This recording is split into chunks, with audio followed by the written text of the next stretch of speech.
What's going on, you guys? So a couple days ago, Matrix Games released another dev diary for Panzer Corps 2. And this one actually covers a lot of stuff from graphics to UI to editing and even modding. So let's just jump right into it because this is going to be juicy. Alright, in the graphics section, despite a significant change in underlying technology, 3D and the Unreal Engine, we have tried to preserve the same general approach to graphics which always worked so well in past games. Terrain is clean and obtrusive, and units are big, crystal clear, and stand out well from the map. This is important when the game has hundreds of different units and the player must be able to distinguish them all at a glance. That's why we never considered showing several smaller models for a single unit, which might look more real but ultimately is not usable in this kind of a game. As for terrain, we have drawn a lot of inspiration from Panzer General 2, which was widely considered the most beautiful in the old Panzer General series. At the same time, our maps are not hand-drawn or otherwise constructed from small atomic elements, and so they are much quicker to create. That's awesome. That's where the whole map generator comes in. I'd rather have a map generator than, hand-drawn maps, because you can get a lot more maps. So this is the 4 seasons here. Ooh. Alright, I just want to increase the quality a little bit.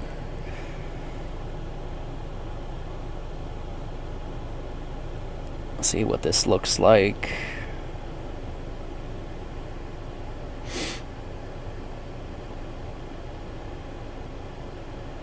Oh wow, that's nice.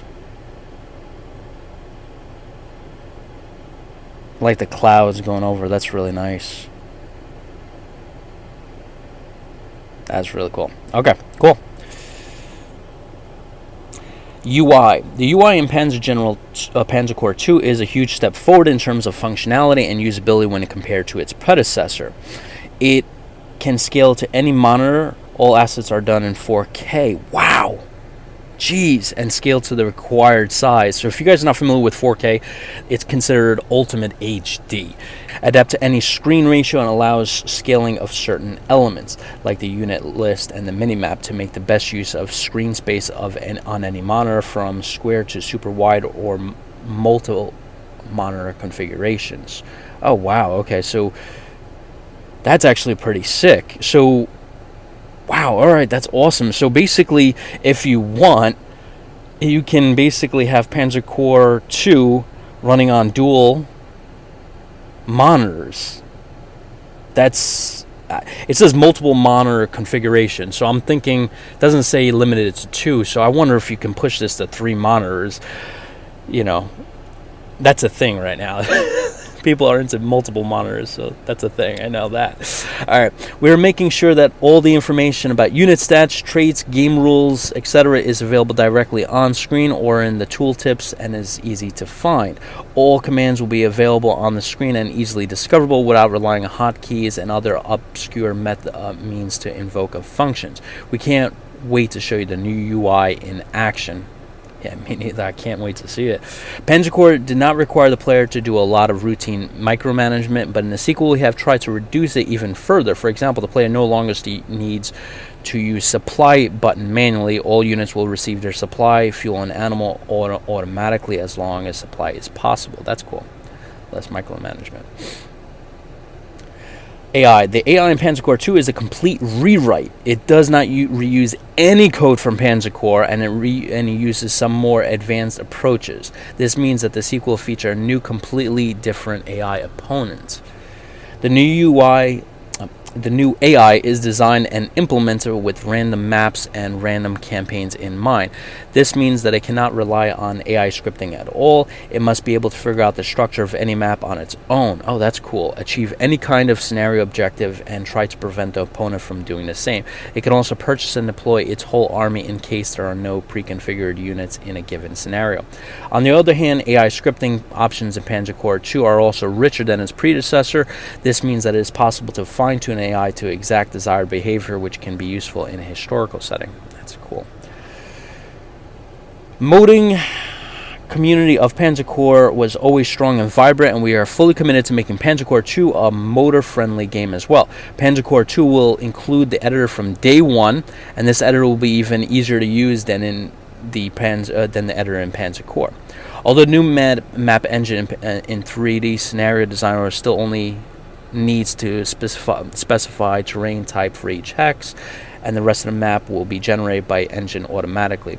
Other useful features not found in its predecessor are full support of undo and redo, group operations on hexes and units, and much more streamlined interface for scripting and AI. At the same time, the designer can bypass all UI and write scripts directly in Lua language, which requires a certain skill but gives immense flexibility and power in return.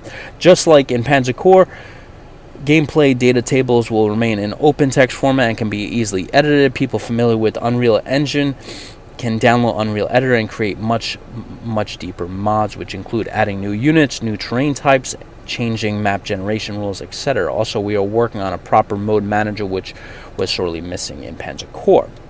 The main fact we are trying to make in these 3 introductory dev diaries is that Panzer Core 2 is far from a mere facelift. That's really cool. So they're putting a lot of work into this. It's not just a slight, we're just adding a few elements and slapping 2 on it. It looks like it's a complete, from the ground up, restructuring.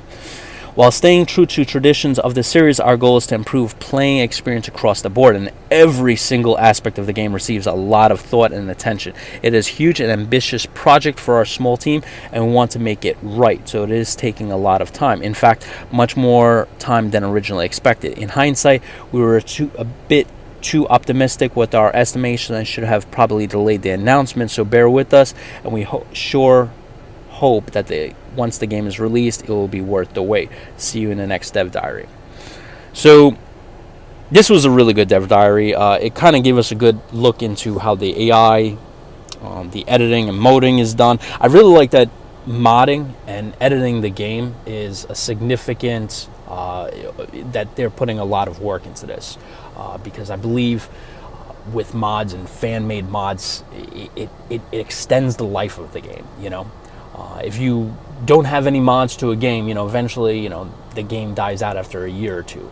But because of fan-made mods, a good example is Hearts of Iron 2. When Hearts of Iron 2 came out, I played it for a few years, but what really kept me going for another 3 to 4 years was all these fan-made mods that kept coming out, changing out, making a World War I game, making a Vietnam game. I mean, people just kept adding and adding to the game, and I just kept relaunching it and playing it. And I love the fact that they're doing this with Panzer Core. Other cool things that I really love, the graphics, the seasons in this game. What they're doing with the graphics of this game is awesome. It's incredible. It's absolutely beautiful. I know graphics is not, like, in a strategy game, the most important thing, but it's nice to see it. It's nice. It's easy on the eyes, and that ain't bad. And I really like this fact. I never use multiple monitors, but I know that's a thing.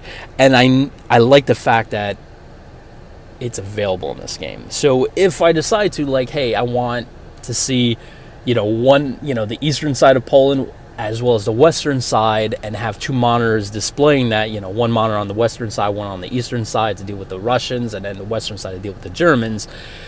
I like that, because that's true hardcore, and I like the fact that they're doing that. That's awesome. So props to the developer and Slitherine and Matrix for putting a lot of effort into making this game. I really like that, and putting a lot of effort into all these aspects of it. So anyway, guys, catch you in the next one.